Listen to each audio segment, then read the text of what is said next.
Well, from gas to just aghast, because there's a revolt against Washington. No, not from the Tea Party, from states who seem to have had it with both parties. State governments across the country are fighting back with over 200 various bills to stop federal government overreach.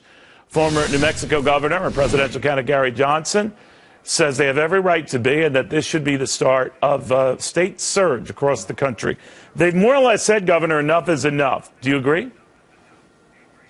Oh, I totally agree. You know, you look at President Obama's health care plan. My premiums quadrupled too, for what that's worth. And then education, and you name it, federal government oversteps its bounds, and I saw that when I was governor constantly. Now, has it picked up a pace? Funding tide. What happened? What's changed now? Because I heard this has always been going on with federal edicts. Is it just that it's picked up a pace? I think it has picked up the pace, and really that probably is a difference between Republican and Democrat administrations. Democrats are worse than Republicans, but I don't want to let Republicans off the hook either. George Bush was supposed to be such a states' rights guy, and all of a sudden we have No Child Left Behind, and all sorts of federal funding tied to complying with federal legislation. You know, it's always done in the name, Governor, of just consistency and having the same rules for all folks across the country. So where do you think that should apply and where shouldn't apply? Because lately the administration said when it comes to vaccines for measles, it should apply countrywide.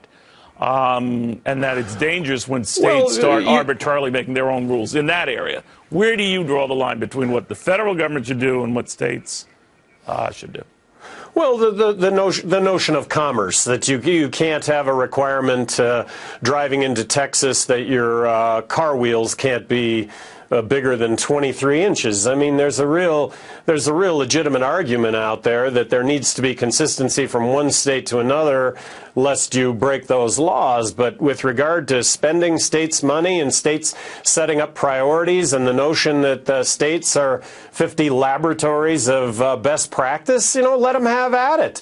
Let them have at it when it comes to health care. Let them have at it when it comes to education. Immigration, I think that's a really overblown issue, but you know, states, border states, can be innovating when it comes to that, and work visas, for example. Are you going to run for president again? That's not happening anywhere, by the way. Are you going to run for president again? I hope so, Neil. I hope to be able to do that. I hope to provide a voice that's not being heard right now. As a third-party candidate again, not as a Republican?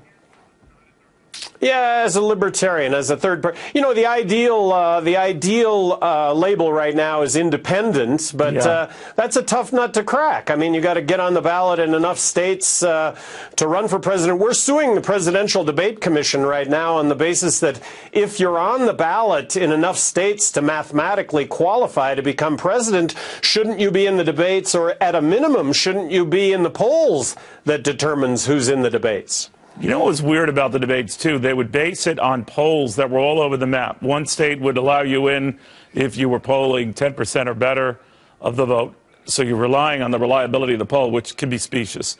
Other states put up to 20%, others 25%.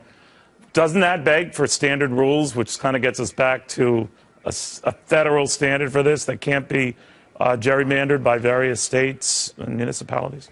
Well, yeah, and in this case, it is a federal election, and in this case, you would be on the ballot in enough states to mathematically be elected president. Look, the issue is not that there be a requirement of 20% in the polls, but how can you be at 20% in the polls when you're not even in the poll? I mean, that's the issue more than anything. Chicken and egg argument.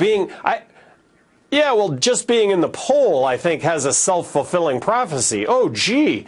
In this, you know, during the last election, Jill Stein with the Green Party, myself with the Libertarian Party, Obama and Romney would have been the four picks. Well, look, if you would have heard that you have 4 selections for President of the United States, I think maybe you'd have done a little bit more diligence than none.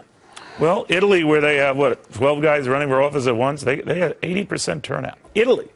And we can't even drive. All right, Governor, thank you very, very much. Good seeing you. Always great being on. Thank you, Neil. Well,